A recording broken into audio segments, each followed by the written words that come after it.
O jornalista Vilas Boas Correia para proferir a sua conferência. Mas é que eu realmente sentado tenho a impressão que estou indeciso, entendeu? Não dá. Olha, há muito tempo eu não me sinto tão perversamente ensanduichado. Porque entrar nesse debate, depois desse brilho de Rosenberg, e sabendo que vem por aí com o Delfim Neto, realmente é uma tarefa suicida.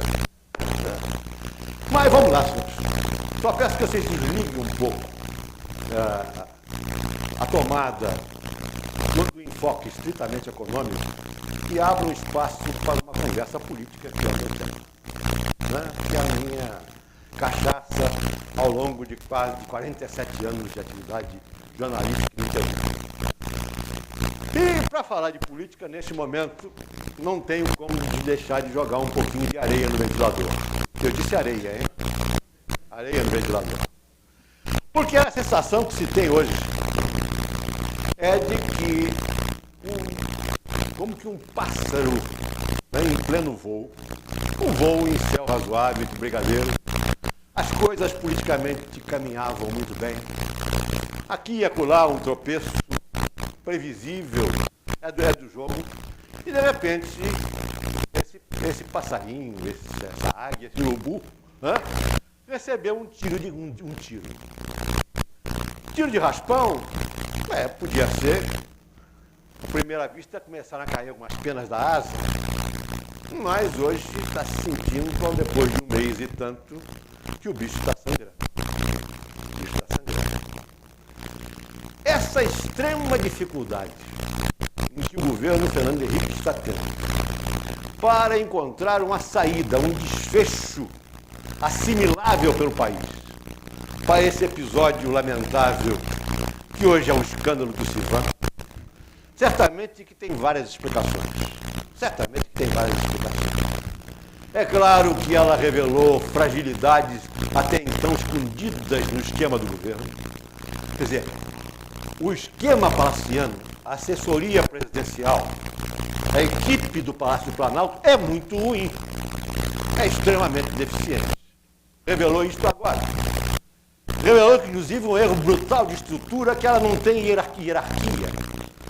Abaixo do presidente da República, que está alto demais, que é um presidente que se olha no espelho e se barbeia como Deus.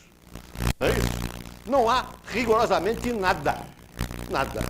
Então, fervilha no palácio e fervilhava, já se percebia isso na bisbilhotice de Brasília, mas o país não tinha conhecimento disso. Um clima de desavença, de mexerico, de fuxico,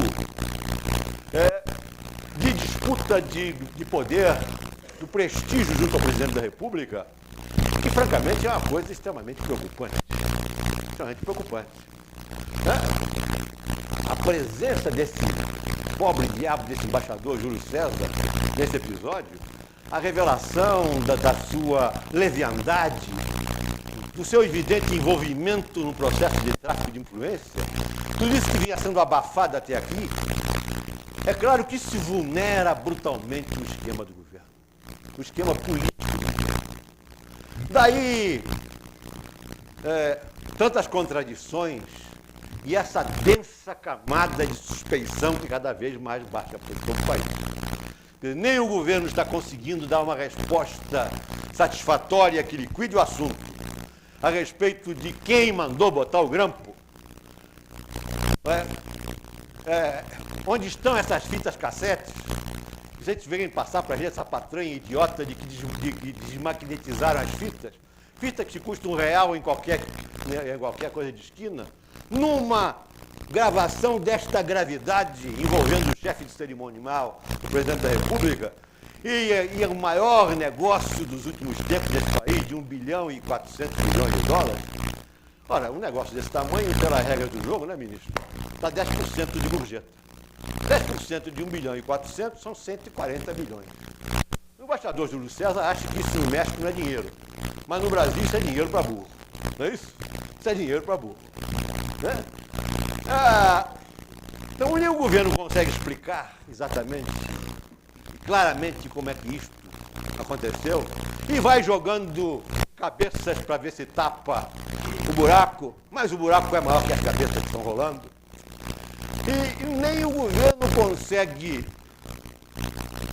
passar para o país uma história consistente de que, primeiro, não há a necessidade evidente, óbvia, sabida, de que é preciso ter um sistema de rastreamento da Amazônia, mas que o projeto Civan é o melhor, que a licitação foi correta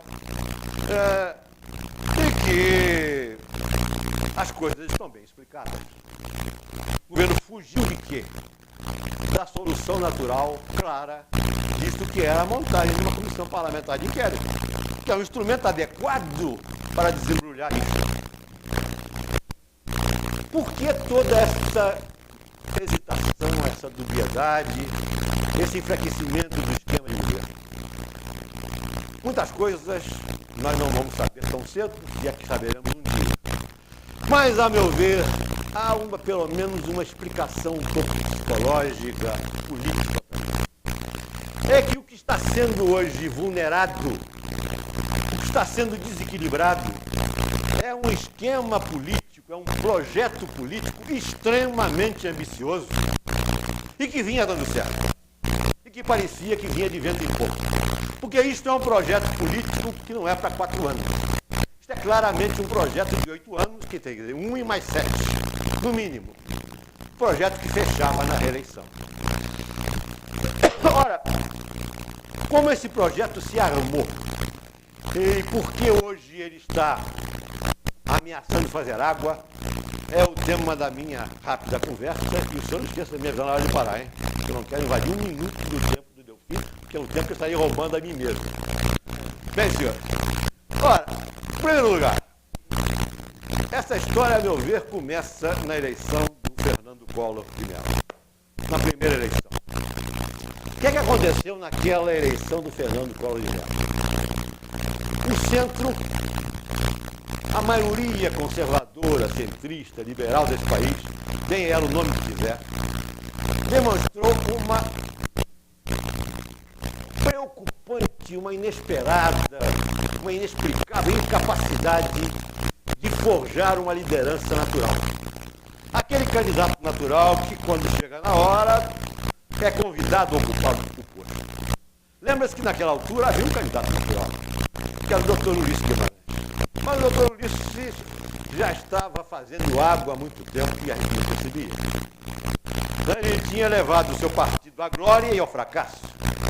O Dr. Ulisses certamente foi uma figura séria, honrada, muito bichote, um homem romântico, mas de uma incompetência política assustadora. A sua condução na Constituinte foi uma coisa dramática e estamos pagando o preço disso por aí. Quer dizer, ele levou o PMDB à falência na Constituinte quando deixou o partido solto. O maior partido da história desse país não tem um projeto de Constituição e não tem uma emenda do partido. Porque tudo se armou para que o PMDB, aquela frente intacta, levasse nos ombros o andor da candidatura consensual do Dr. Ulisses Guimarães da presidência da República. O que aconteceu, então, naquela eleição? Pega o primeiro slide, por favor, para ver a transparência. Vou trazer aqui umas transparências. Desculpa, aí são preliminar. Discute-se muito nesse Brasil se essa divisão política hoje entre centro e direita, centro-esquerda, se isso não é hoje uma conversa perdida, se não é uma coisa superada no mundo, se não está ultrapassado. Olha, não adianta a gente discutir isso. Desde que esse país perdeu as referências partidárias, aquela coisa de PSD e UDN, desde que o AI2 esculhambou definitivamente o quadro político, que a cabeça do país só raciocina em termos de esquerda e direita. E eu estava convencido disso até que achei essa transparência, essa pesquisa muito frágil, mas é a única existente que eu conheço, aqui, que é a única que eu conheço, feita pela Vox Populi, apenas em 3.072 entrevistas, é recente, é de julho, que descobriu isso aqui. Essas duas perguntas. Direita e esquerda fazem sentido no mundo de hoje? Ainda fazem sentido 52%. da opinião pública, da sociedade. Não fazem sentido 37%, e a turma que não está nem para isso não sabe 11%. Não é isso? Vocês que são consideram uma pessoa de esquerda 16%. Está vendo por que o Lula não emplaca? Não sabe 31%. Direita 28%, centro-direita 3%, eu não sei qual é a diferença entre direita e centro-direita, centro-esquerda 5%. De modo que esta hoje é o ponto de partida, de referência de qualquer equação política que se arme. Não se disputa uma eleição em plano nenhum, presidência da República, governador de Estado, prefeito, centro acadêmico, um berçário em que a equação não seja um candidato de direita ou de esquerda. Agora vamos lá para a segunda transparência. Eu andei mexendo nos meus guardados já há tempo e fui achar esta belíssima transparência, feita na munheca, muito ruim. Não percam tempo depois eu passei lá limpo. Não percam tempo em se deter muito nos números, é importante ter mais a sinalização. E essa transparência que se segue traz todos os índices do IBOP, para seguir o Instituto só, porque senão você se perde, né? A respeito das tendências de voto no primeiro turno. Isso mesmo, então vamos pagar isso aqui para o segundo, que está mais limpo, porque essa mesma melhorada com o computador, vocês vão ver que o resultado é pior.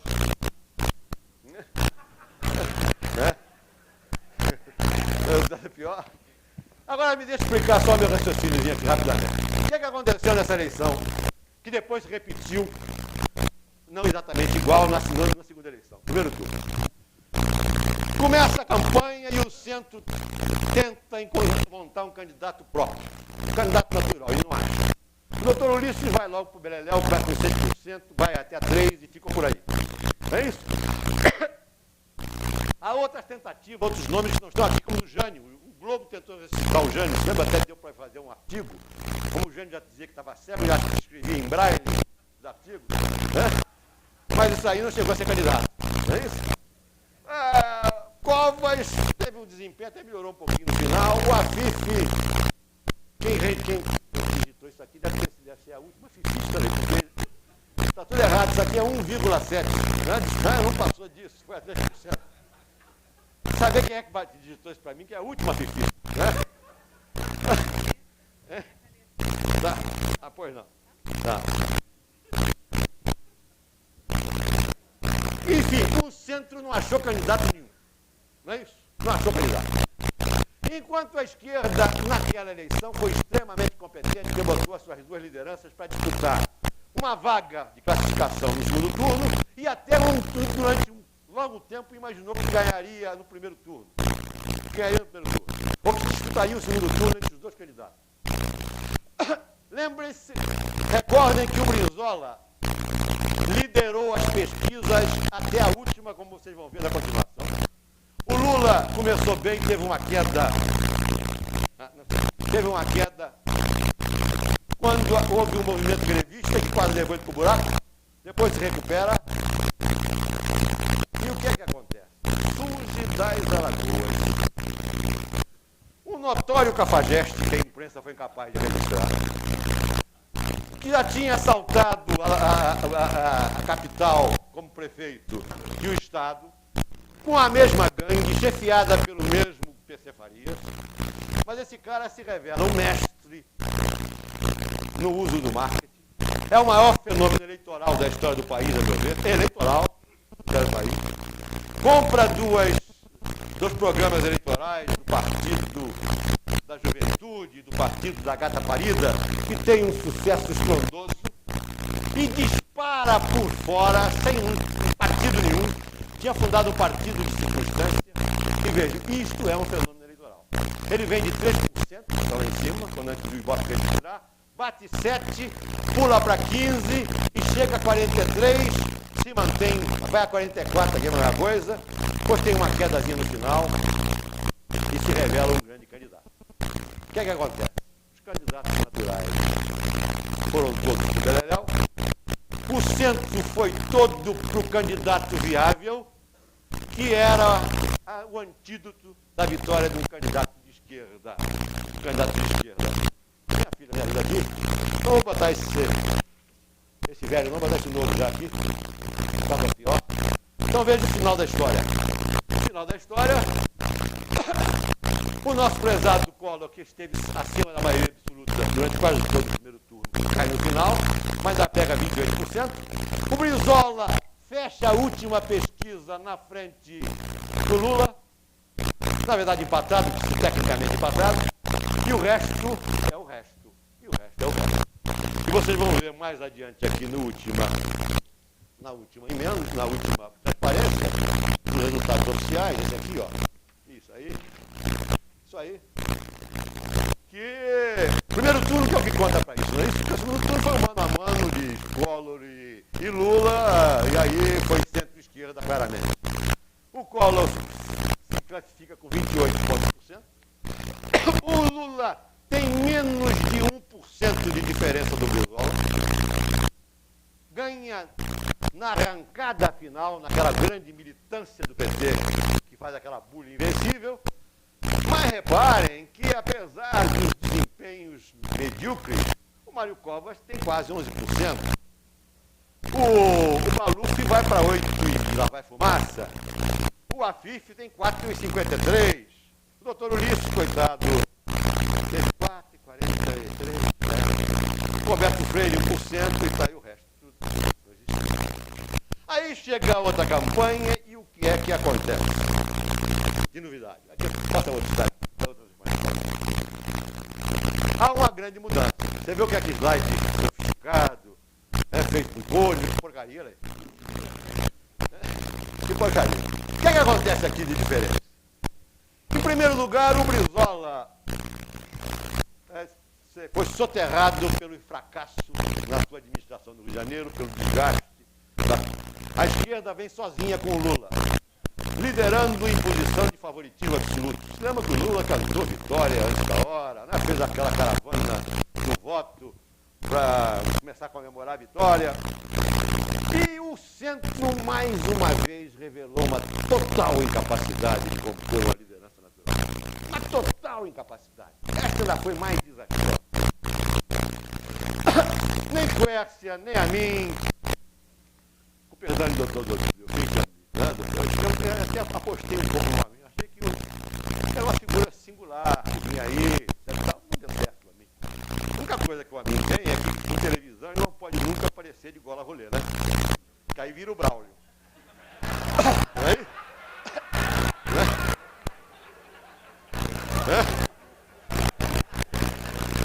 Teve o maluco do Enéas que já sai na frente do Brizola, não é isso? Esse Flávio Rocha, etc. O que é que aconteceu de absolutamente inédito na política brasileira nessa eleição que se decide no primeiro turno? É que o centro desarvorado foi encontrar a salvação num candidato que era de outra faixa. Meio humorista, mas de outra faixa. Certamente que o Fernando Henrique nunca estaria numa lista de prioridades dos candidatos de centro, nem como suplente. Nem como suplente. Foi um candidato feito por quem? Pelo Ibope, pela pesquisa, isto é, pelo eleitorado, pelo estilo de campanha absolutamente perverso que nós temos aí, em que, na verdade, isso é hoje uma competição na televisão e no rádio. Tem um candidato bem falante e tendo que dizer, né? Vai longe. O Collor foi um monstro de marketing. Foi um candidato entusiasmante, moço, enérgico, vibrante. Fernando Henrique é outra coisa. É um ser bonito. Não é sinal de frescura tão bonito. É bonito. Né? Fala com um enorme desembaraço. E tem, ao meu ver, uma extraordinária habilidade. É um dos homens que melhor o uso coloquial em televisão. Mesmo com aquela dicção incorreta de quem nem sempre fecha a frase, Fernando Henrique fala como se estivesse encostado dentro da sala de cada um, batendo um papo com cada um. Esse coloquial é irresistível quando bem utilizado, quando o sujeito tem o que dizer. E ele tinha o real. Ora, no que, só para acabar, para fechar a conversa, a história dessa vida, no que o Lula cumpre o seu destino de ir para frente da campanha e depois acabar, sobe o Fernando Henrique e os outros candidatos desaparecem nesta reta final, as últimas pesquisas. Pode fechar isso aí. Ora, senhores, esse projeto político se arruma com extrema ambição. Um sujeito que ganha uma eleição como Fernando Henrique ganha, dotado das condições que ele tem, sustentado por um real que já vinha tendo um sucesso consistente, com a dose clara de vaidade, né, de orgulho, que certamente a modéstia não é a característica da vida, tinha tudo para pensar em quê?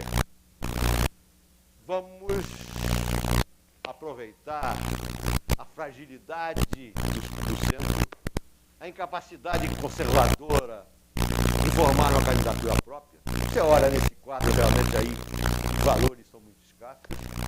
E vamos partir para um projeto que pelo menos dobra este tempo. E é este o projeto político que está em execução e que está muito ameaçado.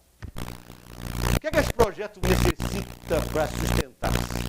Em primeiro lugar, hoje a sua preliminar, que é o sucesso do real. Quer dizer, um repique inflacionário joga isso tudo para baixo. Mas, ao contrário do meu querido Luiz Paulo Rosenberg, numa avaliação política, eu tenho as minhas desconfianças de que o real sozinho reeleja. O real hoje derruba uma candidatura, derruba esse esquema se fracassar.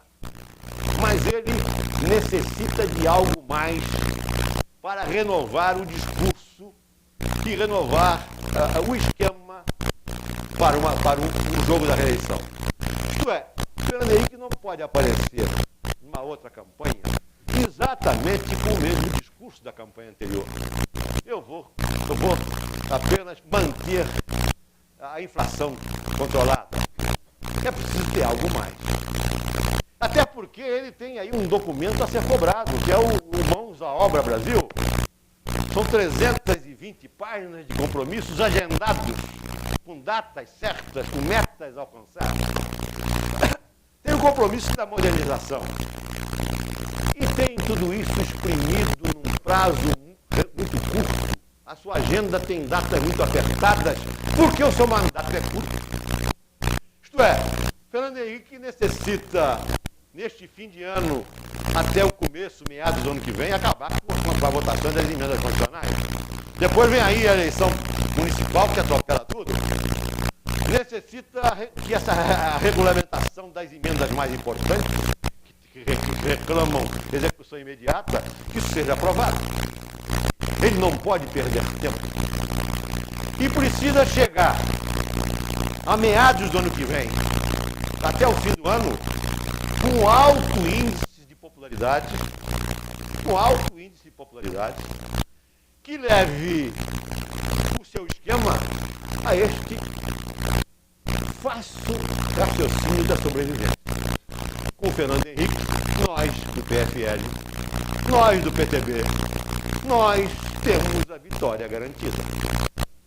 Porque do outro lado também é a bagunça geral. É uma bagunça arrumada. O Lula está claramente investindo na sua terceira candidatura à presidência da República. O do Lula hoje deve olhar como seu modelo Mitterrand. Desta vez vamos. A teimosia garante. Mas não merece também essa análise a molecada, porque o Lula será candidato, porque, ao contrário do centro, que não tem candidato, ele é o único candidato que une a esquerda. Ele é um candidato fatal do PT. Na hora que você reunir o diretório e a convenção do PT, ela vai para o Lula, porque não tem para onde ir. Como vocês acham que ela vai para o Genuíno? Ou vai para o Cristóvão Buarque? Ou vai para o Vitor Buarque? Não vai para ninguém. Vai para Luiz Erondina. Vai para o Lula como o traço de união do partido, que ainda garante a possibilidade de formar uma bancada possivelmente maior, embora esses votos do PT nunca se transfiram para o Congresso. E o outro lado tem o Fernando Henrique como um candidato invencível ou com grande possibilidade de vitória, se ele for neste embalo. Agora, esse Sivan realmente é o grande tropeço do caminho. Será que ele derruba o projeto? Depende. Se de repente se descobre que essa suspeição que é hoje uma marca do país, né, que hoje pousa sobre todo o país, que essa suspeição chega na presidência da República, ou muito próximo, isso começa a fazer água. Não acredito que seja reservado ao Fernando Henrique o mesmo destino do outro Fernando, porque são pessoas diferentes. Mas o seu projeto político que precisa de sucesso, que precisa ganhar tempo, e não vai se aprovar nada no Congresso enquanto esse embrulho não estiver resolvido, pode ser ameaçado. Segundo, ele precisa rechear o seu discurso de alguma coisa nova. Ele precisa se apresentar como um candidato que possa dizer ao país resumidamente isto, viu? Eu estou dando certo. Eu preciso de mais tempo para completar a obra. Mas apresentando resultados palpáveis. Índices de desemprego cadentes, né? Índices de desenvolvimento claros, algumas obras iniciadas, obras fundamentais iniciadas, e é esta perda de tempo que é extremamente dramática para o governo, além desta ameaça que pousa no ar. E há também, voltando ao tema, esse desgaste sério. De repente descobriu-se que o presidente de enorme brilho internacional, o poliglota,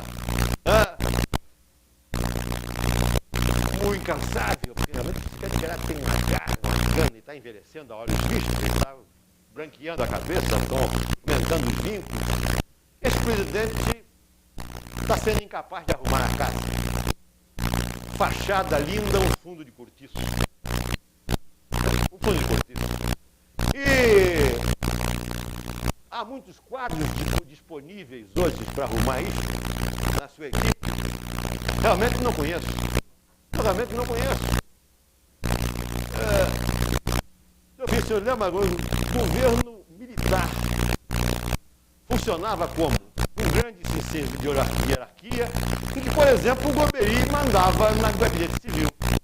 Era um ponto de referência que falava em nome do chefe. O Leitão de Abreu, acho que foi até a expressão melhor desse tipo de coisa. Sem falar no Geisel na área militar. Neste governo, abaixo do Fernando Henrique, é uma zorra. É uma zorra, ninguém se entende. E o pior, todo mundo briga. E onde tem diplomata, fica sempre a suspeita que também um pouco de viadagem por aí.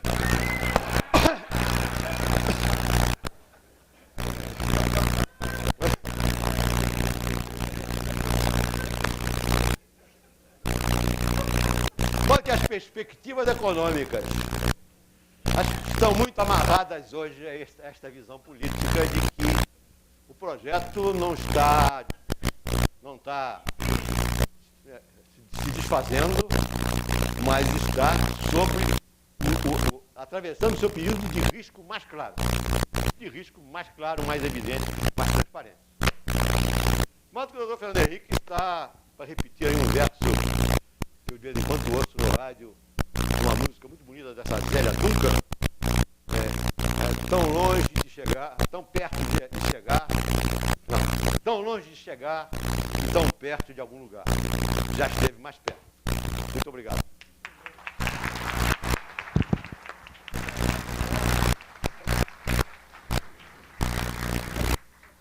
Muito obrigado, Vilas. Eu passo a palavra agora ao primeiro debatedor, jornalista Durval Guimarães.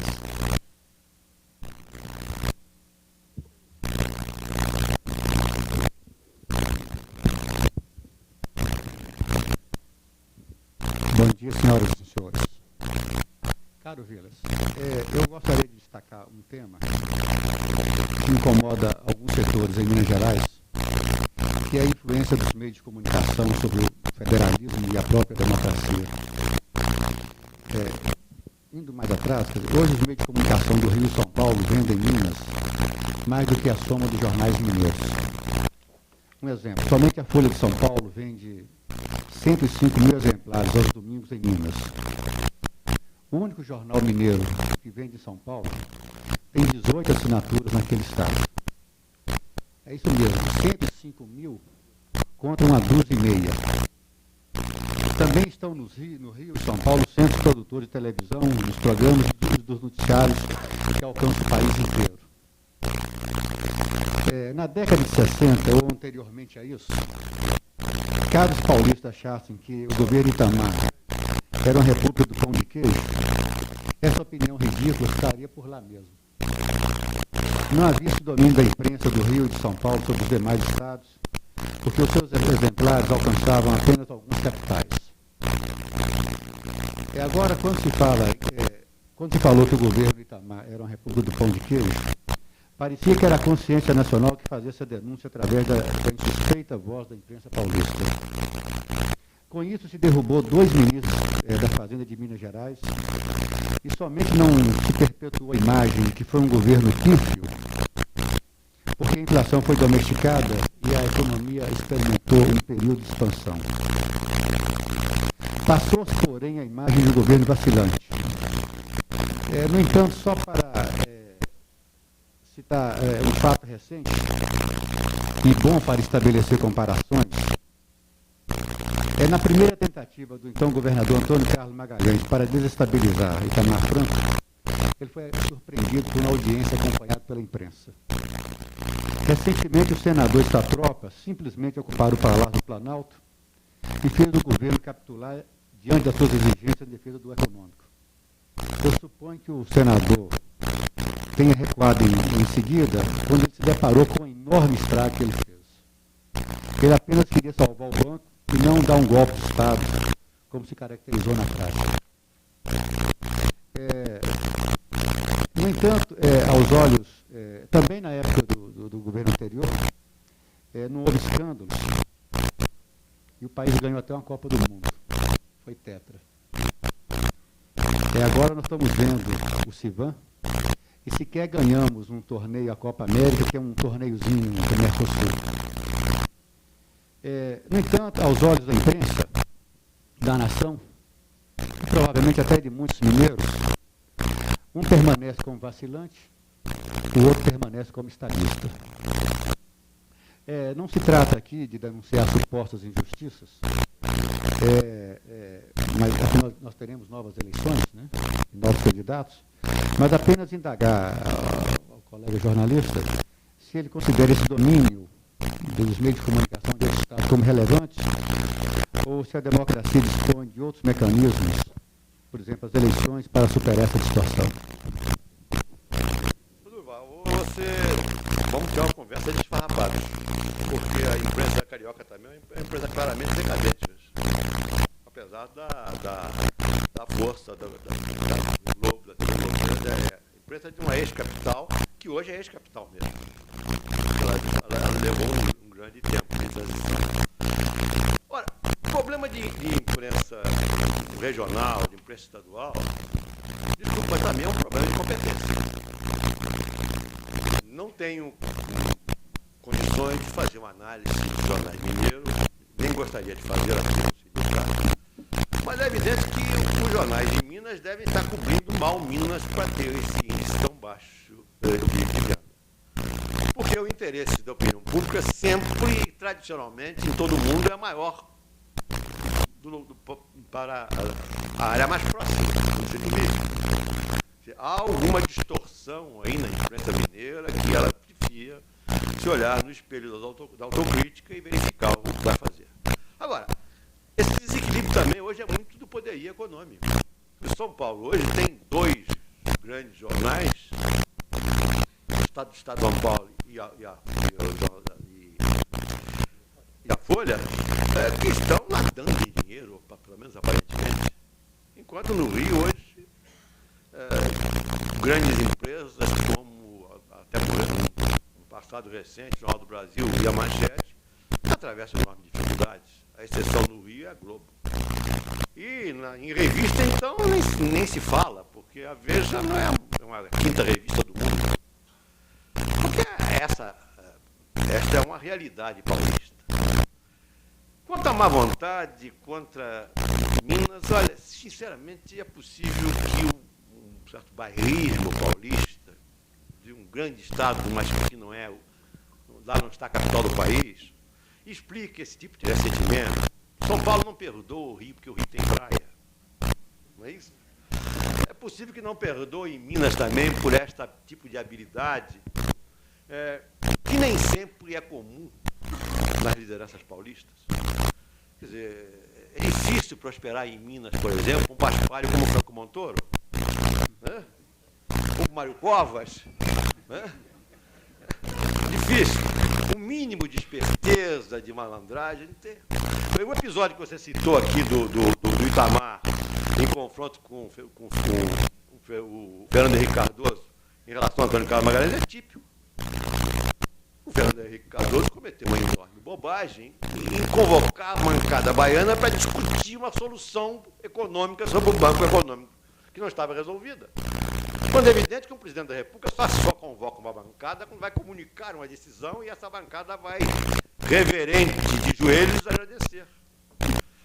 Enquanto que o Itamar, né, armou aquela belíssima armadura da Arapuca Pro ACM. Agora, o Itamar é uma figura extremamente singular, por quem eu tenho o maior respeito. Ele tem o mais competente anjo da guarda que eu conheço. E o anjo da guarda que anda com relógio de precisão, porque tem uma noção de tempo, de timing fantástica. Ele começou o governo desastrado, fez um governo muito ruim, fez besteira de todo tamanho e acertou na hora H. Se o Itamar pudesse acertar com esse anjo da guarda, ele alugar o anjo da guarda, ia ser o maior gigolô de anjo do mundo. E tanto que hoje ainda está aí, larga a embaixada de Portugal com uma desculpa pueril, porque de repente mudou o presidente, o que ele tem com isso? Não é isso? Vai para os Estados Unidos para ficar perto do filho da namorada, né? Fica lá, vai ficar lá um ano e volta, sabe? Aposto, vai voltar quietinho, esperando que o Fernando Henrique não emplaque a reeleição para ele entrar com os 80% de aprovação no final do seu governo, como uma solução que se oferece. Se exigirem dele esse sacrifício, ele vai lá. Agora, vamos deixar de conversa. Pão de queijo é muito gostoso, viu? Falar em república de pão de queijo é uma coisa que mexe com o apetite. Acho que não há nenhuma sentido desprimoroso nisso. Acho que pão de queijo é uma bela referência. É isso aí. Na palavra, o próximo debatedor, Dr. Marcos Pessoa. É difícil para um bancário entrar nessa conversa, cara. Você me aprontou uma boa. Mas vamos lá. Eu acho que o Brasil tem algumas prioridades. A estabilidade, a democracia, a reforma constitucional. Achei que as 3 grandes prioridades. E essa reforma constitucional envolve reforma fiscal, reforma da Previdência, reforma do Estado, tributária, enfim, no sentido de modernizar isso nosso país. Eu tenho lido alguma coisa nesses últimos tempos em que alguns analistas políticos colocam em dúvida a representatividade do Congresso em termos de representar realmente todos os segmentos sociais brasileiros. Ele tem alguns segmentos mais bem organizados e tem uma influência muito grande nesse Congresso. Eu, de longe, bancário, fica difícil, na realidade, avaliar essas tendências. Será que essa vontade da sociedade ela é menor do que essa tendência, ou há um divórcio completo entre a vontade da sociedade e e a vontade desses segmentos? E mais, será que o CIVAM, como você acabou de dizer, Vilas, irá inviabilizar em que o país encontra o seu rumo através dessas grandes reformas que estão processando no nosso país? Ou será que o projeto político é mais forte do que a vontade da sociedade? Eu tenho essas dúvidas e gostaria que o companheiro aprofundasse. O projeto político, para ser viável, para ser vitorioso, ele tem que se afinar com a sociedade. Ele vai ter que encontrar esse ponto de afinação. O que eu apenas personalizar aqui é que o projeto político, neste momento, atravessa uma fase turbulenta que até certo ponto ameaça na medida de que esse desdobramento chegue mais perto do presidente da República e também porque encurta dramaticamente prazos que já são muito exíguos. Mas certamente que esse projeto deve prosseguir, porque o Congresso hoje é muito ruim, como o senhor sabe. Atravessa uma crise que é mundial, que tem no Brasil algumas marcas próprias. Brasília é uma capital que ainda não consolidou uma opinião pública permanentemente mobilizada. O Congresso hoje recebe a opinião pública de ônibus. Toda vez que é um projeto importante, a opinião pública chega ao Congresso de ônibus, frotas de ônibus, para até recebê-la, tem hora marcada para chegar, ela se hospeda, almoça e comparece ao Congresso, fazendo tipo de pressão lobista em cada caso. Quer dizer, não é essa opinião pública que realmente reflita o consenso da sociedade. São os setores que se mobilizam, que é legítimo, inclusive, mas certamente que é uma deformação. E também há uma coisa a considerar. Estamos olhando muito para o lado de cá, porque é o lado do poder. A esquerda está também atravessando uma fase muito difícil. E ela não consegue formar uma grande representação que aproveite as grandes votações que o Lula tem tido. Hoje, o que garante, de alguma maneira, até onde essas contradições do centro não levem ao bloco a explodir, é que toda vez que as matérias são colocadas dentro deste enfoque, dentro desse contraditório de propostas do centro contra a esquerda, o resultado tem sido esse. O centro tem 370 votos, 350, 370 votos na Câmara. Isso chega a dar 50% de votos acima das 3/5 exigências constitucional, por exemplo, para aprovar a emenda que quebrou o monopólio estatal da Petrobras, que parecia o tema mais polêmico e mais difícil de solução. E a esquerda bota a língua de fora e são 100, 110, 120. Então, contra esses números não há argumento. Esses números não fecham com os 513 deputados. Mas também é uma turma imurista de ausente que não se engaja realmente em um dos lados. E no Senado, então, não se fala, são 60 a 10, 12. É uma maioria acachapante. Isto é que dá solidez a um projeto de mudança e de reformas constitucionais. Agora, uma coisa são as emendas cujo enfoque é conceitual. Outras são essas reformas, essas emendas tributária e fiscal, que bolem com uma série de interesses que estão muito acima de divergências ideológicas e que tornam a coisa muito mais difícil de compor. Nesta hora é preciso de liderança. E liderança é presidente da República e seus representantes. E essa liderança hoje é que está ameaçada. Tentei responder. Não foi fácil. Muito obrigado. Muito obrigado, Vilas.